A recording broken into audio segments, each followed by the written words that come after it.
Some conversations will be mind-blowing and you'll sit there and you'll have the most profound change.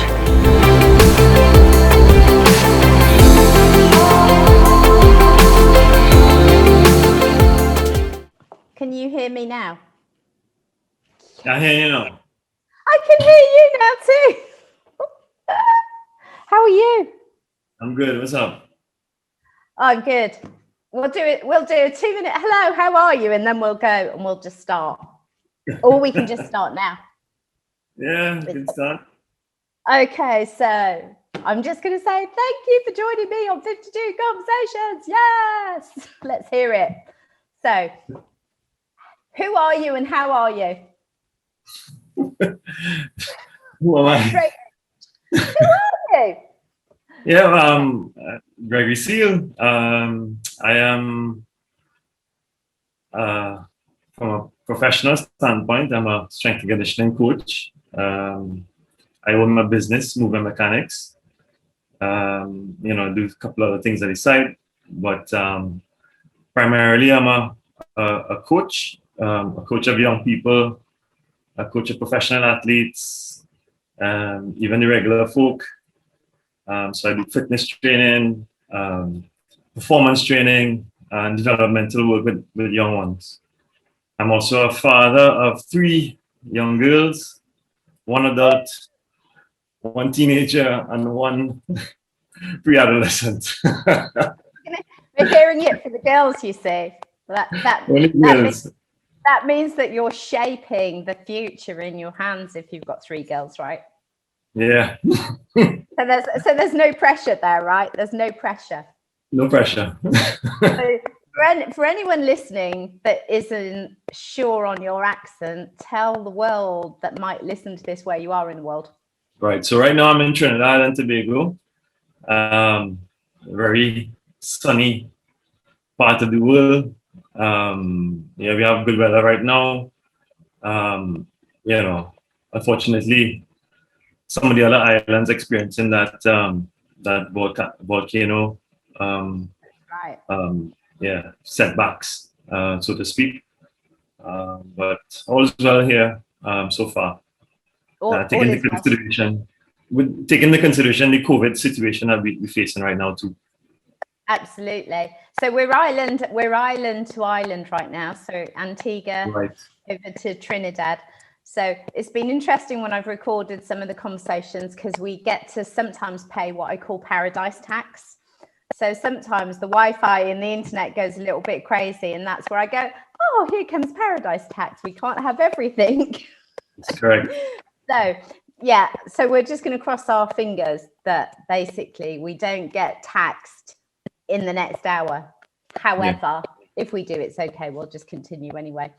So to give a little bit of history, I guess we met in February 2018, and you were over here in Antigua helping out with cricket. Yes. So I'm still involved with cricket.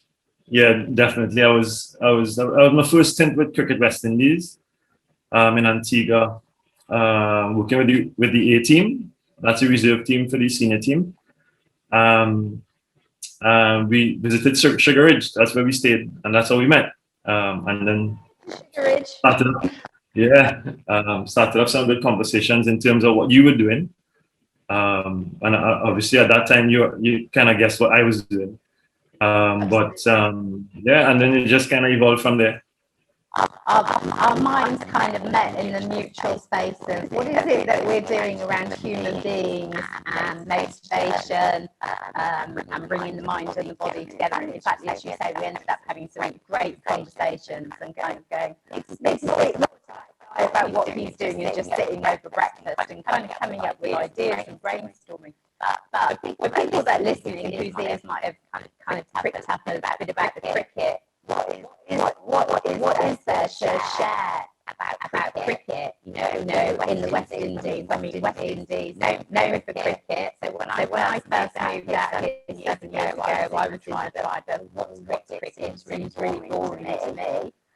And then experiencing cricket here is different to what's on the TV in the UK. But your audio is kind of distorted there, so I wasn't hearing you too well. Okay. So shall I ask the question again? Yeah, it's still a little bit distorted. Okay, so I'll try again and see if we can get it. So basically, I was saying, having moved 7 years ago, I didn't really get the whole cricket thing. But if you're going to live in the West Indies and you're going to be in Antigua, you've got to get cricket. So I kind of got initiated to going to some live cricket matches and thought, I'm still not so sure about cricket, but the vibe is good versus watching cricket on TV in the UK. So what is it about cricket in the West Indies? Why is there such a passion for cricket? I mean, cricket is like a pastime, so to speak. I mean, it's something that we grew up on the streets playing. I myself play cricket, even though cricket is not my primary sport. Football is. But cricket was something that everybody played at some point in time. Most people played at some point in time of their childhood career. So, we'll just like football, we'll be on the streets. We'll make makeshift wickets, makeshift bats out of anything, throw a ball, and that's where we more or less developed hand-eye coordination. Just those are the basic skills. But cricket is something just like baseball is to the US. Yeah. Cricket is to us, and we're very, very passionate about it because it's something that we grew up with. I can't even stay here and give you the full history in terms of where it originated. I think it originated in the UK, I guess. I think, but regardless of where it originated, that's what I grew up on, and everybody loves it. And it's something that actually brings people together across the Caribbean, even in our in the communities, whether it's wind ball cricket or the structured T20s, 50 overs or test matches. What was the first word? What was the first word you said there? Wind. Oh, the wind ball cricket. So that's like a tennis ball. Oh, yes. Right. Okay. So wind ball cricket is like using a tennis ball. So it's not the like, so when you're bowling a tennis ball, the bowling action is not regulated as it is in the structured cricket. So we refer to it as pelting the ball, or pelting or throwing the ball at someone, rather than actual bowling the ball to the batsman. Because bowling a regular cricket ball at somebody would not be very nice, right? Because there's a bit of a weight difference there. Right. Yeah. So playing hardball cricket in the streets, it will cost a lot of money. A lot of money to fix. Yeah, too much maintenance and fixing of people's windows and doors and cars. Yeah. Okay. So as a child, then growing up, what age were you when you were first out on the streets playing cricket? Yeah, I mean, my mom was very strict in having us on the street, but we used to steal some time to go on the street. So sometimes she wouldn't even know. So whenever she sees this recording at some point, she'll know that we were lying at that time. That you were naughty. Kind of. But I would say like age 10, 11, that's when we started to explore with all the different sports, cricket, basketball, football. And that's where we actually learn some of just the fundamental skills of the games. I guess as well, it's a form of connection, isn't it, for young kids out on the street doing different things. And obviously demographics and the way that people grow up are different around the world. I mean, and wow, they're super different now. Do you think, so that leads me to an interesting question. Are there less kids? I mean, obviously we've got COVID, so maybe we shouldn't use the last year as an experience. But in your experience, are there less kids out on the street doing those things because they're all attached to these things? Yeah, that's a common complaint right now. We find that a lot of kids are not playing unstructured sport. with all the rules and regulations and the structure, that's where they learn actually. They learn by just doing, Yeah. imitating what they see on TV, what the professionals doing, and going out there and trying it themselves. And we're not getting that freedom of play, because we are so tied down to the phones and the games and the PS4s and all these things. They're actually doing more of their recreational playing on screens now, rather than being out playing. So over there, in terms of schooling then and education, is cricket and whatever you call it, exercise, what do you call it there? Is it physical? Yeah, physical education. Physical Yeah. education. How much of the curriculum does that actually take up? Not much. Like that much? Yeah, which is alarm. It is alarming, but when you look at where we are in the world, where sport is concerned, and where we should be because of we have natural talent, what tends to happen is we complain at the end that we're not medaling at where you think top, you should be. Yeah, top international events like the Olympics. We're not reaching the World Cup or whatever. Or we're not doing well at those international events. But then when you look all the way back, our system is not even geared towards developing athletes and sport-minded people. It's all about academia. So has that changed? Was that different when you were younger? Was there more of a sort of consideration towards sport then? Or has it always been the same and it's just getting steadily more academic? It's all about pieces of paper. It's worse now. It's definitely worse now. Back in my time, we will have PE, which is physical education, probably about once a week, twice a week, if so much. But the difference is we had, well, for me, my parents couldn't afford video games and all. Those things were like a real treasure back then. Yeah. Right. So I didn't have those things. A lot of my friends didn't have those video games. So we would find things to do. So we would play more. So even though PE was just once a week in high school, and even back in my times, we didn't even have PE in primary school, which is the level before secondary school. And I mean, we would still find things to do. We just, because we were bored, we need to do something. And sport was it. It's such a different culture, isn't it? I mean, it's interesting. So I'm sat in Antigua at the moment, and we're still on a curfew. So the curfew is still from 5 o'clock or 8 o'clock at night through till 5 o'clock in the morning.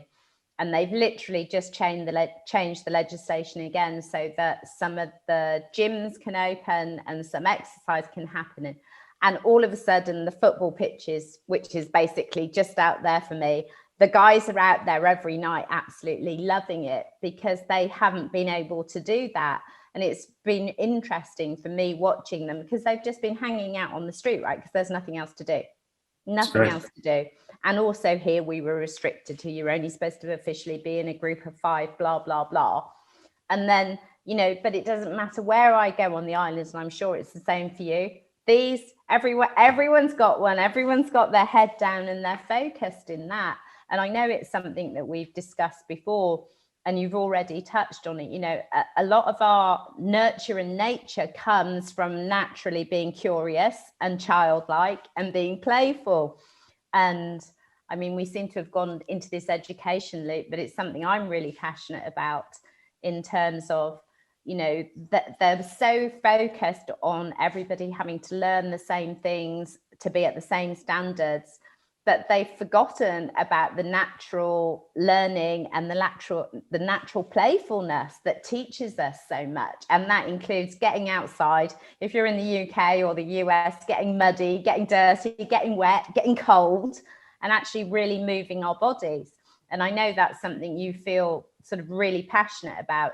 So what is it that you think could change in your systems over there that would bring it to the space where potentially future generations are going to be at the top of the games where they should be, in terms of you have this natural raw talent, but everybody's too addicted to sitting on their backsides and playing computer games or being in some virtual reality?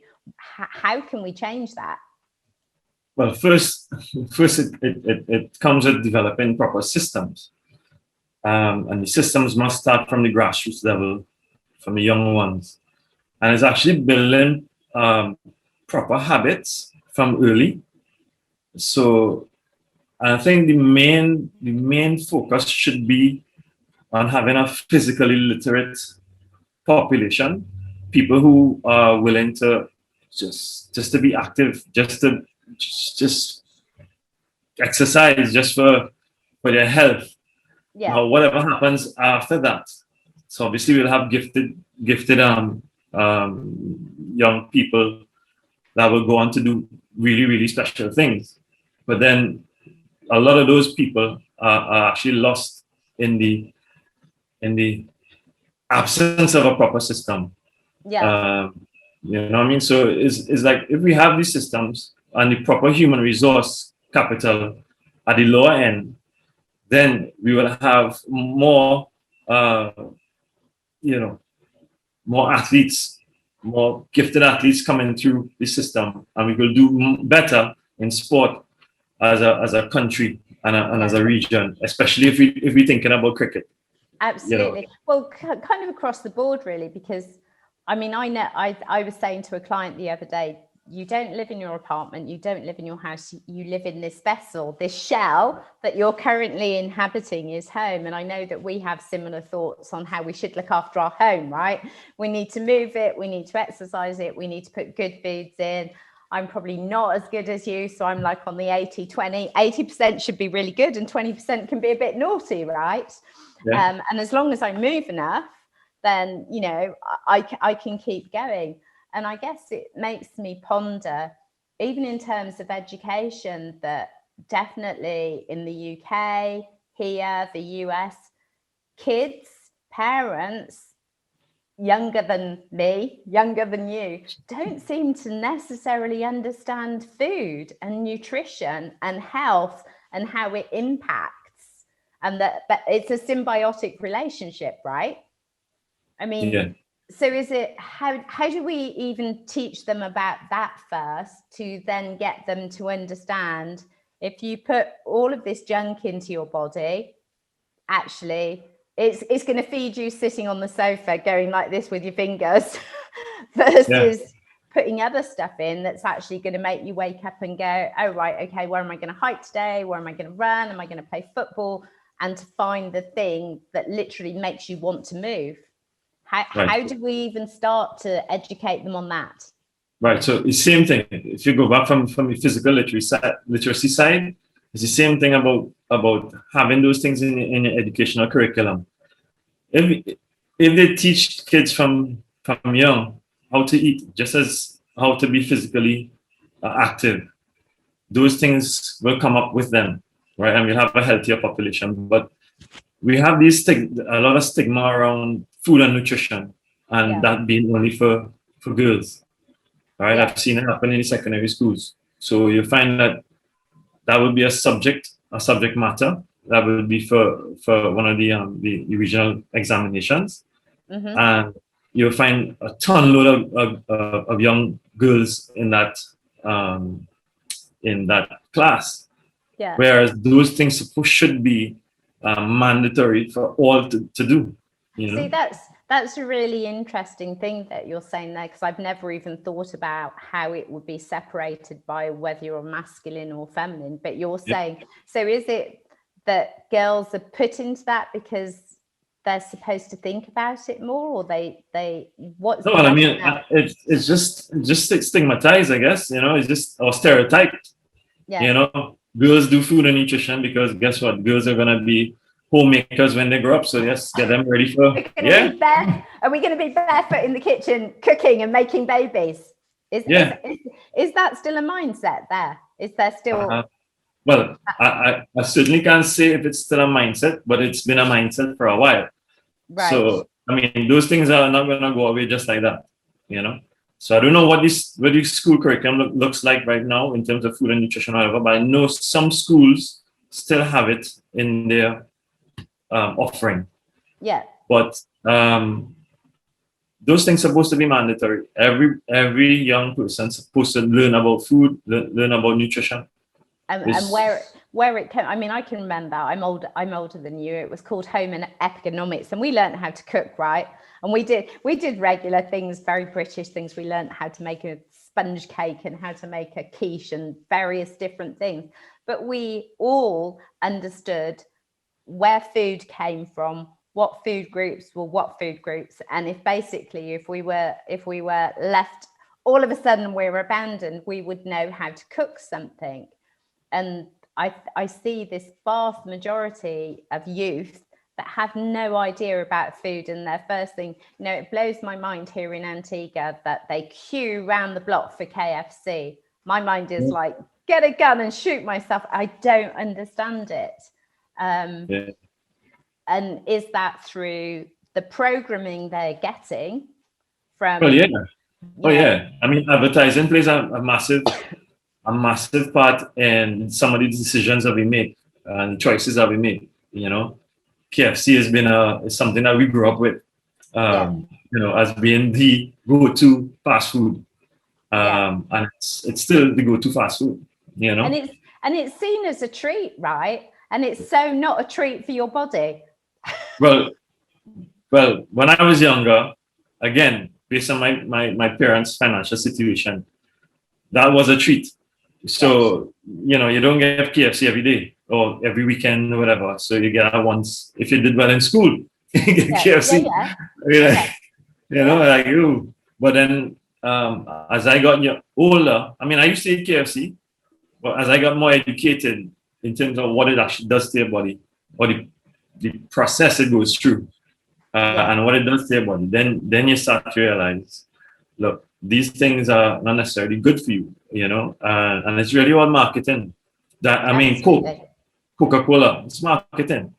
You know? I was going to say that the so when I said programming before, it was like literally marketing and advertising, but it's also the stories that are handed down to us by our family. So exactly as you said, when you were saying, you know, if for you, I mean, I came from a background that, you know, there wasn't loads of money either. We didn't want for anything, but it was a real treat if we went.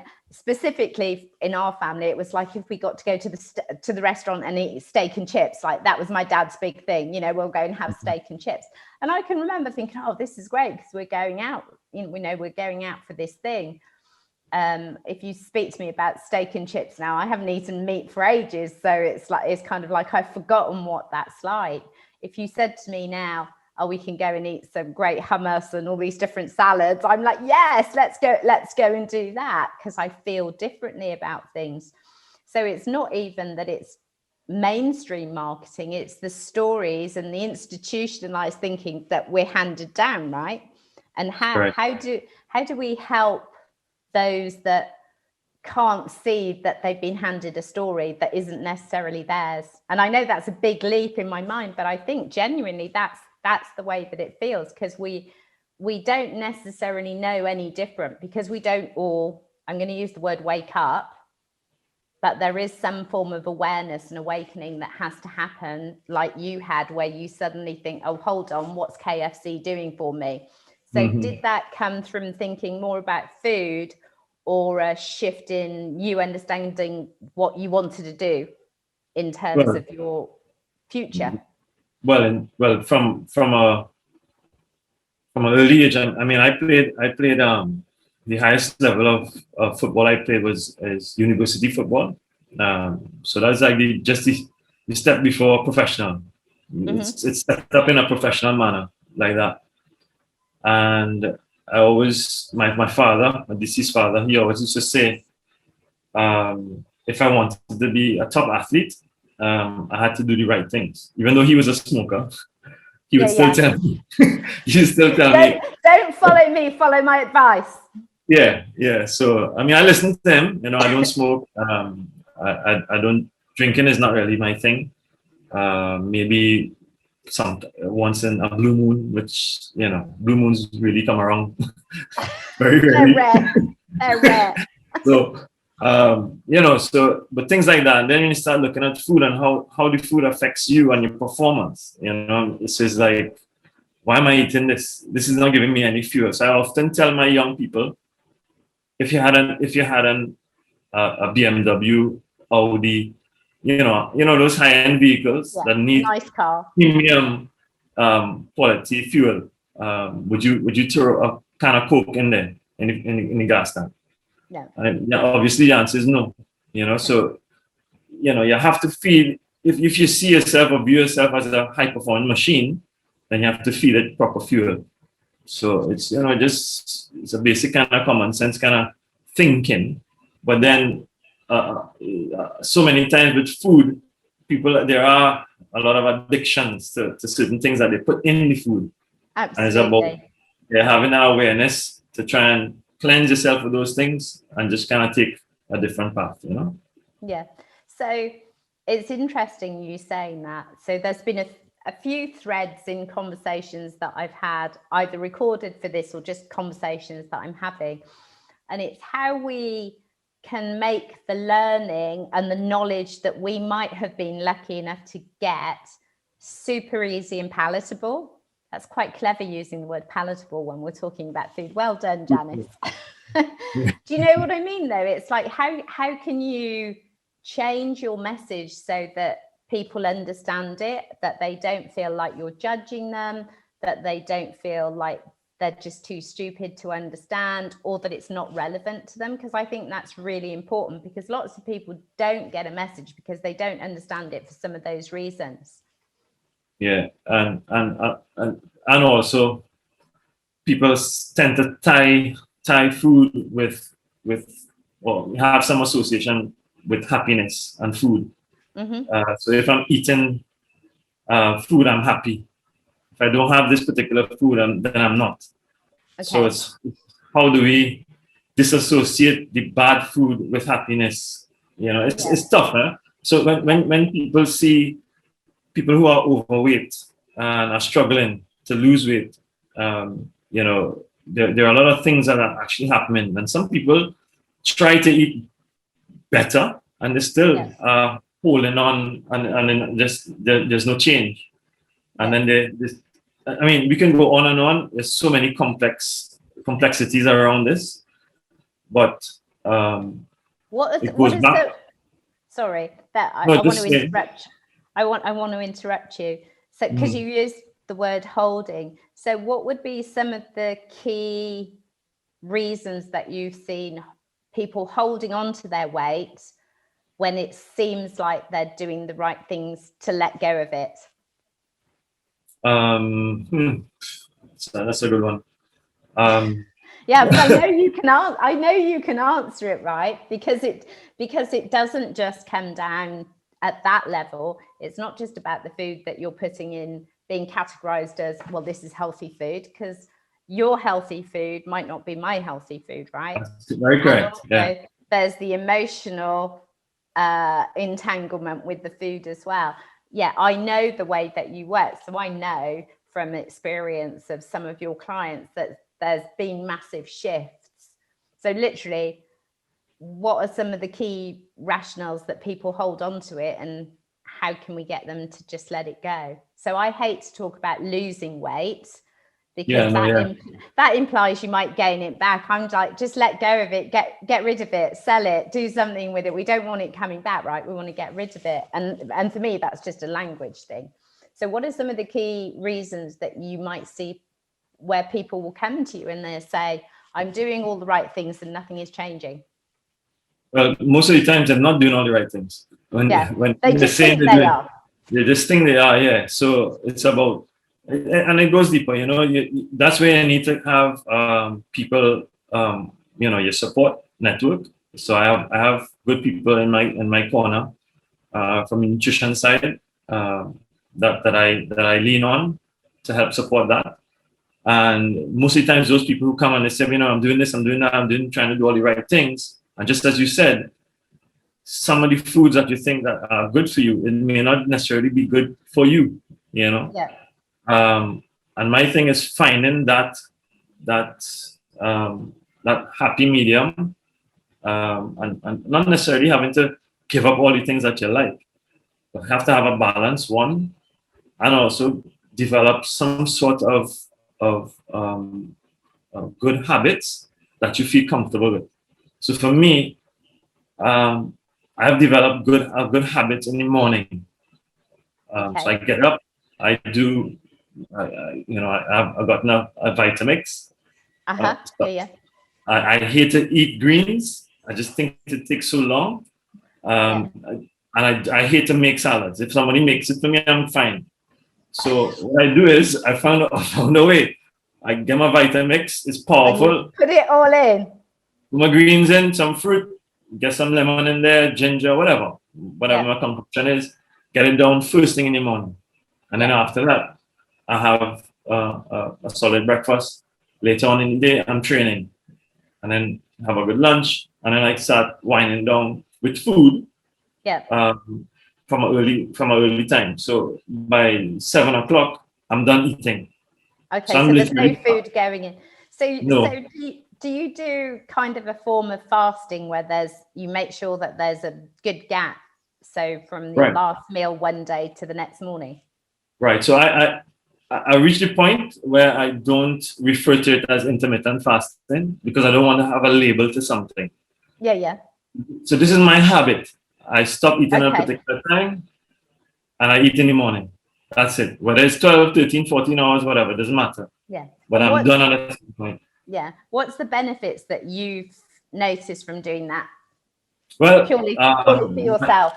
My recovery is better. And how I know it is I track it with this whoop band here. So I look at my HRV, which is heart rate variability, and my recovery. So what I notice is when I do eat at a particular time, say after 8 o'clock, and I do have a window of 4 or 5 hours to go before going to bed. Next day, my recovery is poor. And it makes sense because the digestive system takes up a lot of energy. So if I'm working while I'm sleeping to digest food, then I'm not going to be fully recovered the next day. So sometimes when I go out, I remember going out a few weeks ago and I was offered food at 10 o'clock and I respectfully declined. I was like, no, it's okay, thank you. I just had some water, whatever. And, the host was looking like, come on, we want you to eat. Yeah, but everybody's eating, but I just can't because my habit didn't allow me to because that's not what I do. Because you know the benefit of sticking to your habit. Right. So it goes back again to what you said before. It's about education and how do we apply what we know to what we do. Yeah. So for me, a lot of that would be teaching people to calibrate literally how they feel, right? Yeah. So that they know when their mood is changing. And, a lot of people eat. I mean, we've gone on to food, but we're going to stay with it for a while because I think it's it's a massive topic, isn't it? People use it, especially in the COVID times. People have gone one way or the other, right?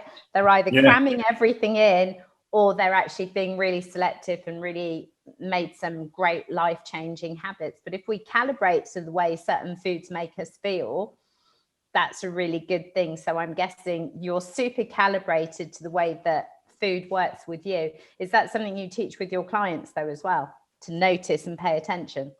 Well, that's the discussion we have on a regular basis. Yes. For some, yes. For some, it's a work in progress.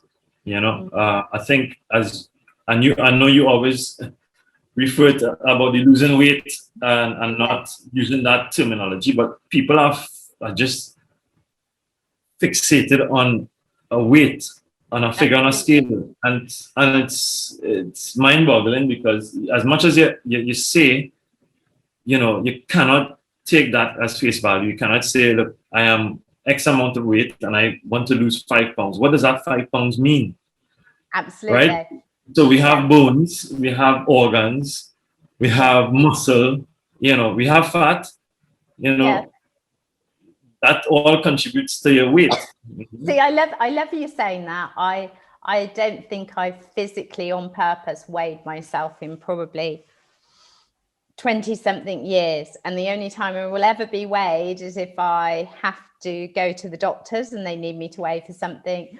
Or not so long ago, I had to get on a little aeroplane from here to Montserrat and you had to weigh yourself, right, to get on the little plane. And I was like, oh man. And I purposely didn't want to know what the numbers were, because I know psychologically that if I attach a number to it, it might have an impact on me, because that's the way, especially women, we're conditioned to think. So for me, I just go, how do my clothes fit? And what do I look like in the mirror?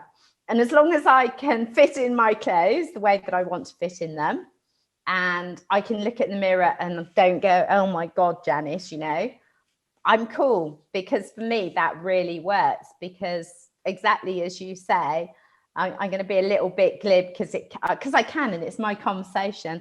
I often say, if I could just take my boobs off, I'd be at least 10 pounds lighter, right?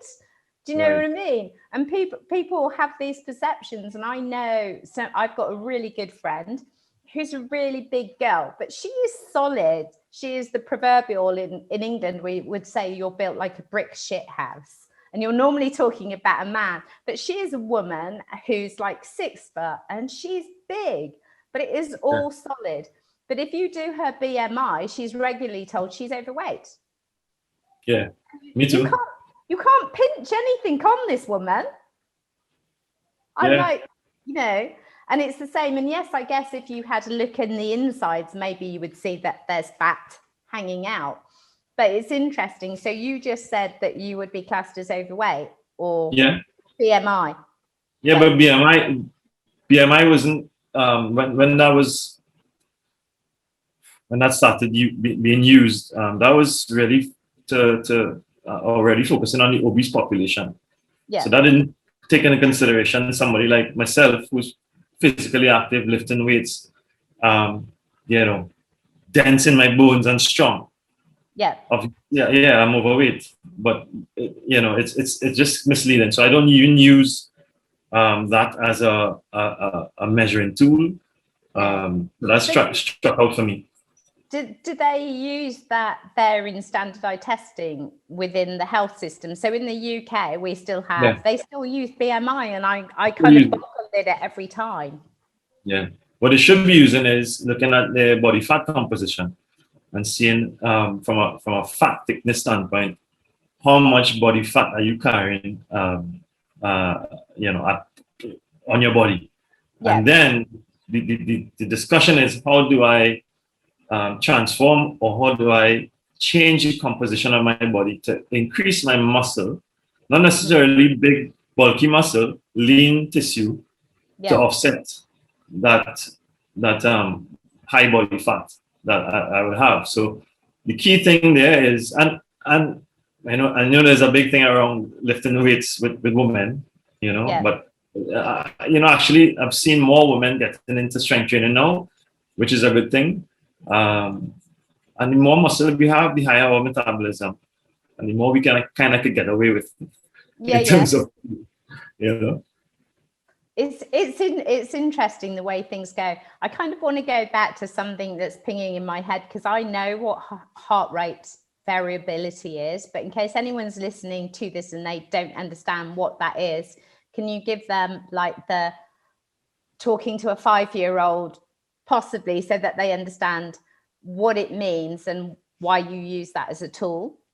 All right. So let's say if we use, let's say HRV. So if we use,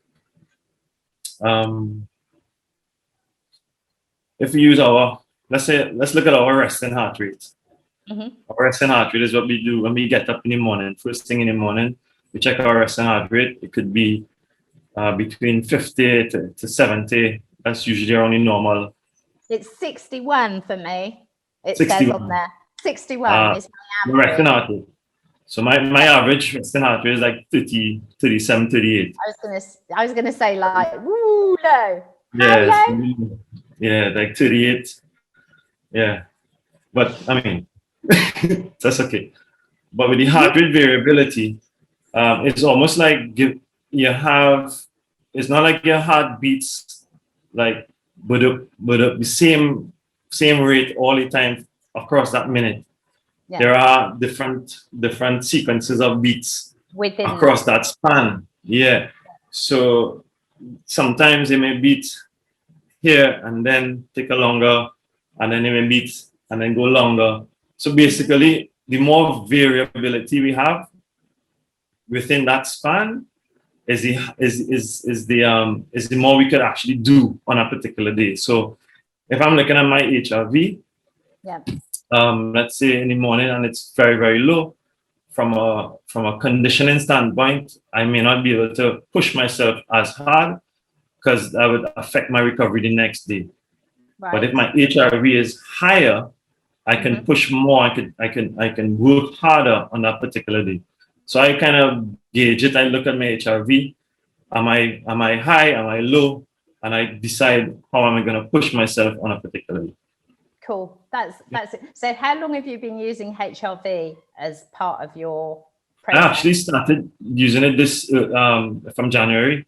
I was going to say, I don't remember us talking about this before. So I've looked at heart rate variability in pretty much a similar way to see what your HRV is in terms of thought field therapy and tapping and recovery, and looking at generally how it's impacting everything that's going on. So it's interesting to see. And I know from all the reading and listening to podcasts that people have started to really get into it in terms of fitness. So it's interesting to hear a simple breakdown of how you can use it to understand what's going on. Yeah, and then looking at how food affects it, how different things, the lack of sleep, all the different things that you can look at, and it's about kind of monitoring yourself over time and see what makes a difference. So if I don't drink alcohol in the night, I may have a better sleep, I may have a better recovery. If I drink alcohol in the night, chances are you're gonna have a poor recovery. So all those little different things. And I guess that's linked up to something. So you have a chart that you could look at and you can go back and say, okay, so this is what's changing and this is how I can change it. Right. That's correct. Yeah. So that's actually really cool as a tool for kind of ongoing health. So I want to go back even further. What led you on your journey to becoming the health, what we going to call you, a health professional? What are you? Yeah, you can say health professional. I mean, it's health professional is broad. Yeah.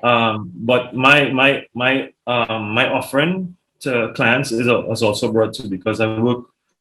I'm not pigeonholing myself into working with one select group of people. I mean, my business is basically working with everybody. So from youth go all the way up to the older population. That's what we work with. I mean, I don't work by myself. I have other team members as well. Yeah.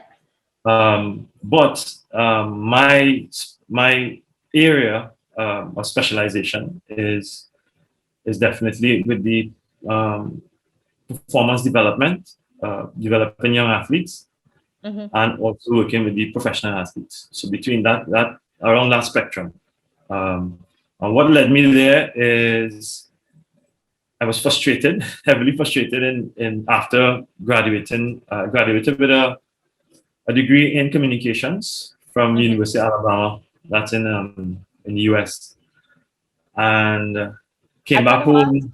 I've got to ask you, what did you think that you were going to do with that degree? What was your game plan? And I'm assuming it was like, okay, I'm going to get a job and do X, Y, Z because I've got this degree. Honestly, I just wanted to play football and get a degree. I didn't care what degree I got, but I also I did have a liking for communications. So I said, look, that should be doable with playing football, as in easy. but it was not. Yeah, it was no way easy. Yeah, actually, I went to a school which required me to do a thesis in my undergrad, which is very uncommon. So it was a lot of work, a lot of work. But So you after didn't get the graduating, you didn't get the easy route that you thought you were going to no, get. no, never. I didn't. I didn't. But after leaving school, I graduated, I came back home. And one of the reasons the main reason I came back home because my daughter was born, Talia, my first daughter. And she was back home, and I didn't want to pursue anything, because you didn't want to miss baby. Yeah, I just needed to be home with my daughter. So I got back home. I got a job in a telecommunications company. I was a cashier, so I wasn't doing anything close to what I learned. Right. I was getting bored. I was just getting frustrated, stressed out, just feeling like I've been just wasted, And how old or how young were you then? I was 20, 28, 27, 28.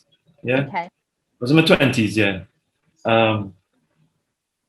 So yeah, I tried to move up. I tried to move up into the corporate communications, which I could use my use the degree. My degree, yeah.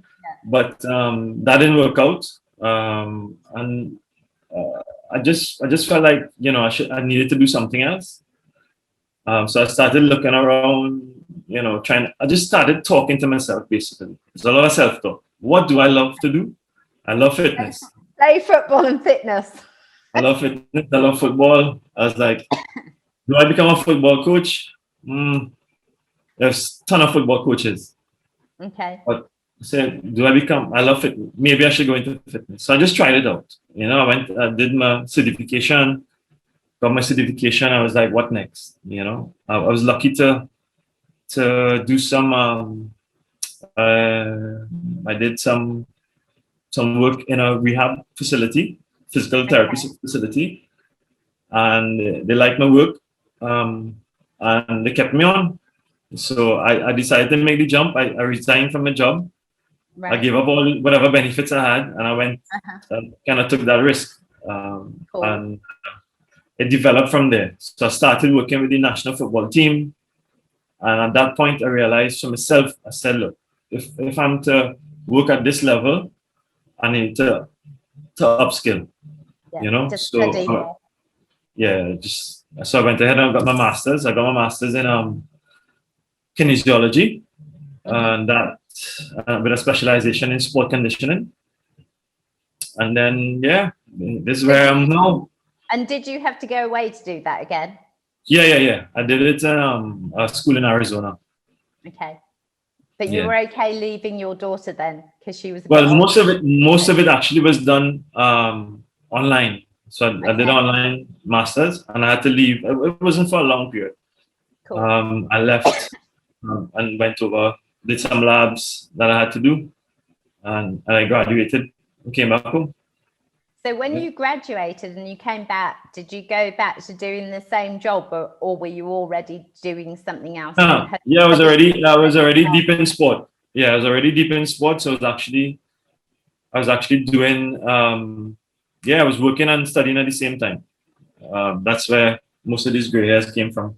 I was going to say, so you just shave it all off so that they can't. Yeah, that's as much. Yeah. Kind of keeps the youth looking,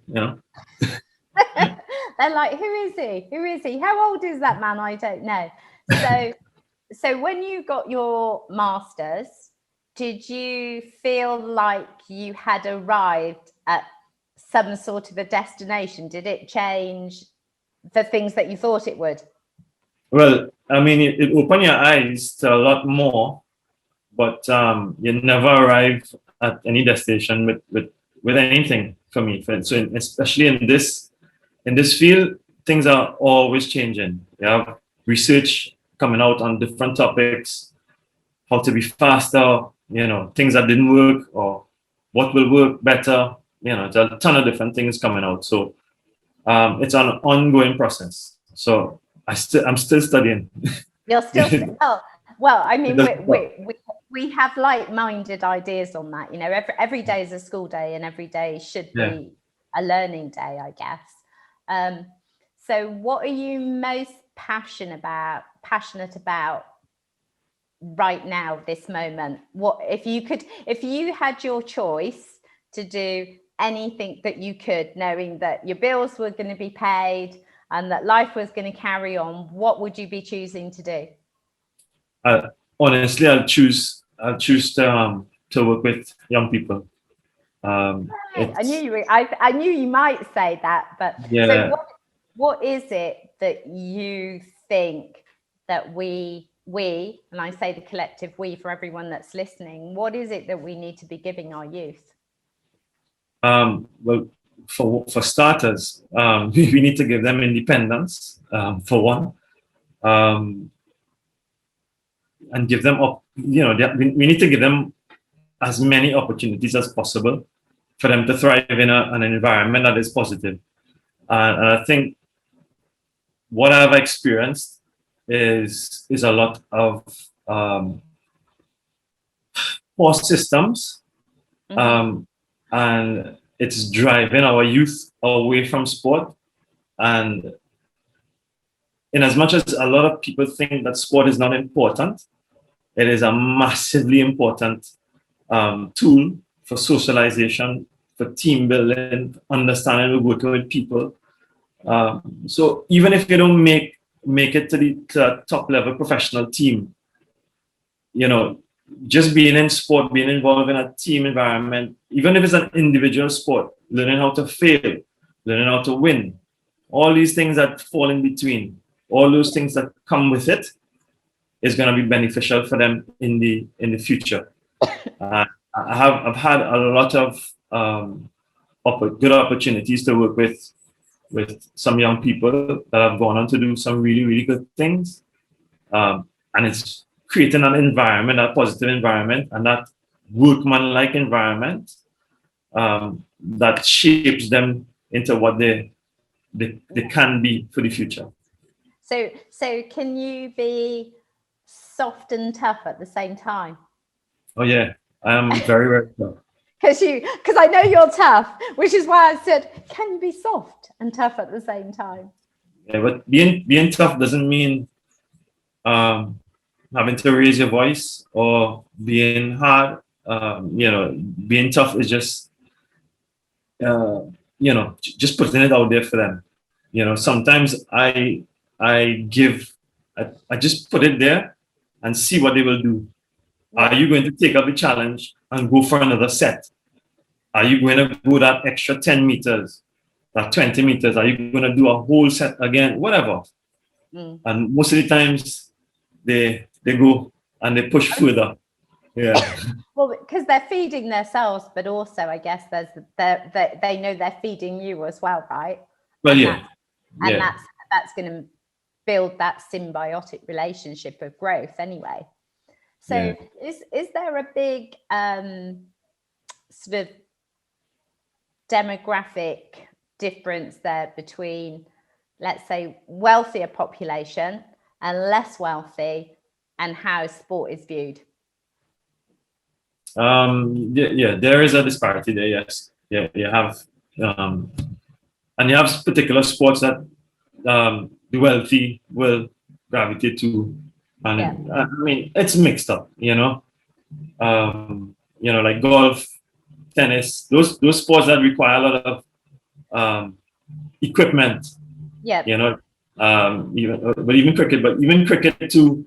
A lot of people from the poor areas come are skilled and playing cricket, but I'm pretty sure they get a lot of help in terms of getting equipment, whatever. There has to be a way, because a lot of guys coming out of that poverty and doing very, very well for themselves in the region in terms of playing in the international leagues, whatever. And those are a lot of good stories coming out of it. But we still could do a lot more for them. So they need more initiatives. I mean, I know different people here associated with cricket, And I was thinking actually of one of the times that you were here, and you were kind of like, oh my God, what the guys want to eat in between, right?